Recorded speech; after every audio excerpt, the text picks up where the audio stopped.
Good morning, everyone. Welcome back. I'm here with James Cowan. James Cowan is the deputy editor of Canadian Business Magazine. Nice to see you again. Good to see you. Let's talk about the biggest business stories of 2013, and we'll start off with the merger between Loblaws and Shoppers. Yeah, so they announced this over the summer that Loblaws is going to buy Shoppers Drug Mart. The deal isn't finalized yet, but if it does happen, it's $12.4 billion, so a lot of money.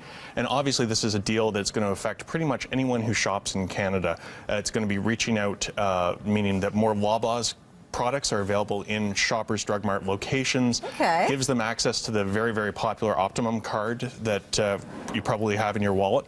You know what? It's one of the only cards that I use in my wallet. I always have my Optimum card ready to go. So this is really, the two largest companies in Canada when it comes to dealing with consumers merging together to become one, significant juggernaut on the Canadian retail scene. Okay, let's talk about Blackberry. Blackberry has seen better days. About a year ago, we were all sitting around waiting for them to launch their new phone, thinking that 2013 might be the year that they finally get it together and come back. We're still waiting. The phone came out. It didn't really impress consumers all that much. They tried to get the average person on the street rather than the business user to get excited about it, and it just didn't work out. So the person who came in, Thornton Hines, who was supposed to save the company, is gone. They've got a new CEO who's running the company. 2014 might be the year that they turn it around. They're refocusing on that business consumer, so they might finally get it together in the next year, but it's been a really rough year for Blackberry. People are loyal to Blackberry, though. The president, Dina, the host of our show, loves her Blackberry, and you said that it's more secure? Yeah, the thing that they can sell is they have secure servers. So if you are somebody like the President of the United States or the host of breakfast television concerned about people getting their hands on your email, then they really do sell that as a major feature, and they weren't stressing that in the past, whether or not they're going to be able to get people back in and focused on that. Perhaps not even using the Blackberry handset, but just using the services that they offer. That's what they're hoping is going to save them. Okay, let's talk about Netflix. Everybody has it, everybody wants it. Yeah, and it's changed the way people watch television in pretty much every single way. Not only that you can now watch on your tablet or on your phone, but also the kinds of programming you can get. And the big innovation they had this year was they launched their own original programming. So if you wanted to watch House of Cards or Orange is the New Black, you could only get it on Netflix. Gave them a huge advantage, and it's really made everyone from television networks all the way up to Hollywood movie studios pay attention to this relatively new, relatively quickly growing company. And it is affordable. Yeah, it's incredibly affordable, and you get a huge range of movies. But the interesting thing is it used to be just sort of like B-list movies, and you were really buying for volume. Now you can get high quality as well. It's amazing.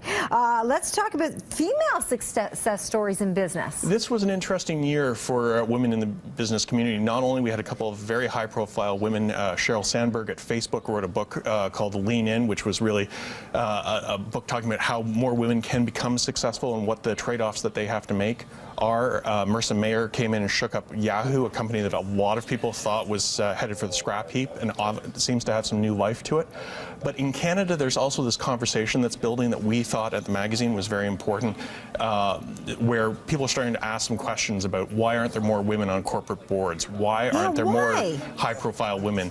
And it's a question of whether or not it's the old boys network that's driving this, or if there's something else. But everything from the Ontario government saying that they're going to look at this issue, to pension companies saying that they're going to look at this issue, it seems to be something that's actually coming to the forefront this year. Things and people are actually going to make changes. Would have been nice if it happened 15 years ago, but it's nice that people are serious about it now. You bet. Okay, so let's talk about Target and how Target was received in Canada. Once again, everyone was very excited about this. Very excited. When it actually showed up, it fizzled a little bit. You had customers showing up and saying, what's the big deal? What makes these guys different than the companies or the stores we already have? And they had a lot of empty shelves. They had a lot of problems with their supply chain. And so Target had a very rough launch. They tried to open dozens of stores all at the same time, and there was going to be kinks, and it took them some time to work those kinks out. If you were in the stores over the Christmas season, they seem to be starting to get control of things, and it's important to remember that Walmart came 10, 15 years ago had much the same problem. It wasn't a smooth start, and it's become a significant player in Canada in the long run. So just because they stumbled out of the gate doesn't mean that it's going to be a long-term problem. There you go. Okay, thank you so much, James. For more information, go to canadianbusiness.com. Of course, you can always go to breakfasttelevision.ca. We'll have all the show information.